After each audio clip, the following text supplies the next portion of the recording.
Do you know this thing you're living in vibrates? As a matter of fact, there is an aura of energy around your body. That is the cells leaving your body. Your body changes at the rate of about 50,000 cells per second.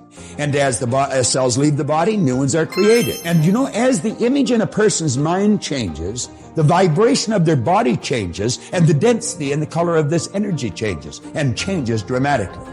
Do you know you've even got a mental faculty where you can start to feel that energy coming from a person, and you can determine the mood they're in very, very quickly. You can virtually read what's going on inside an individual. That's just about as bizarre as anything you'll ever hear. But I'm going to tell you, it's just as true as anything you'll ever hear if you understand natural laws.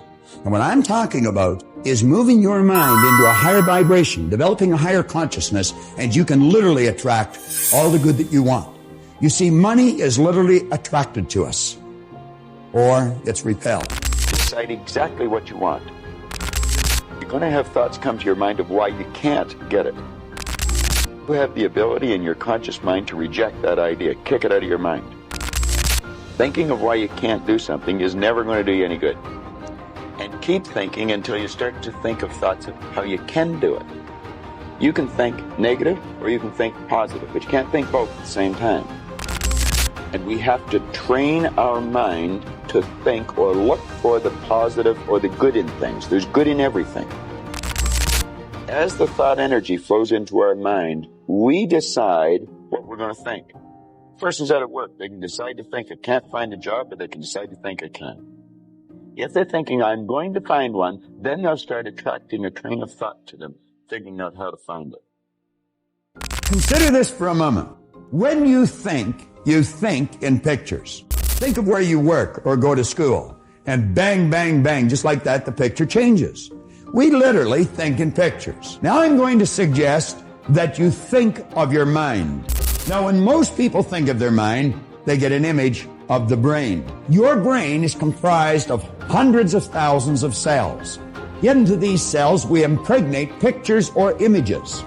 And as we think, we activate that particular group of brain cells, and the picture that's in them flashes on the screen of the mind. You know, the vast majority of people get a picture of poverty. We're suggesting that you start to see money. Whenever you think of money, see this stuff as an obedient, diligent servant.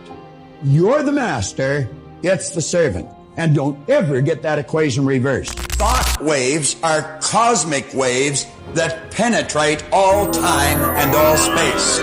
It's not an accident if you happen to be wandering down the Champs-Élysées in Paris or maybe Oxford Street in London, England, and a loved one may be sitting in Colorado Springs, and they're really concentrating. Something has happened at home, and they really want you to phone home.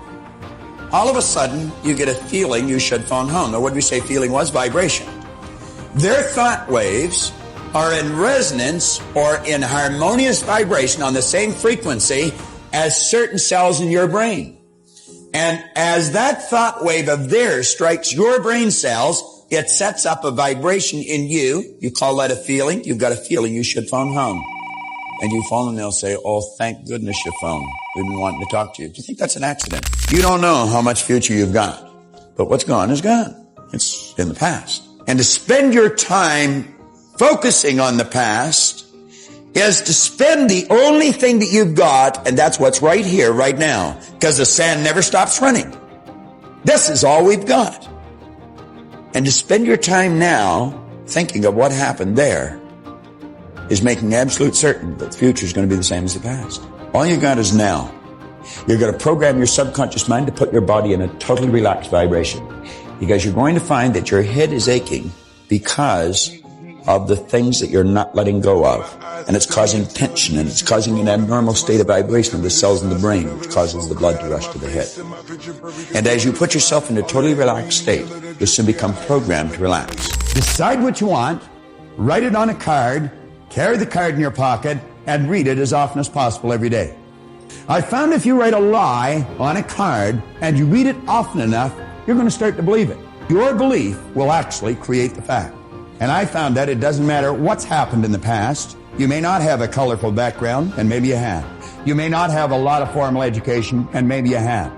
But it really doesn't matter If you've got a goal and you're willing to stick to it and study the laws, you're going to find out that you can win. I want you to imagine that that's an acorn. That acorn is a mass of energy in a high speed of vibration. If we took the acorn and we planted it, that acorn would start to attract particles of energy to it. It cannot change its state of vibration. It's locked in. That's why an acorn can only grow into an oak tree. I know what makes us unique. We can grow into anything we choose because we build the idea. It becomes the nucleus. It controls our vibration, and that dictates what we attract to us. You know what our problem is? We're growing into an oak tree one day, a carrot the next. Get locked into your idea and stay in that vibration regardless of what's happening. I've often said you'd have to put a great big bullet right through here to get me to stop doing what I'm doing. Abundance is our birthright. We've been conned, folks. When your understanding grasps the power to visualize your heart's desire and then hold it with your will. Don't let some peon suggestion knock the idea out of your mind. You can't do it because you never have up till now. Hold the idea with your will. Concentrate. Do like Napoleon. He said, I see only the objective. The obstacle must give way. You and I, we all started out exactly the same. We were born rich. Rich in potential. We have deep reservoirs of talent and ability within us. We were natural-born risk takers. We had no limitations. We were free to step out and do everything we wanted to do.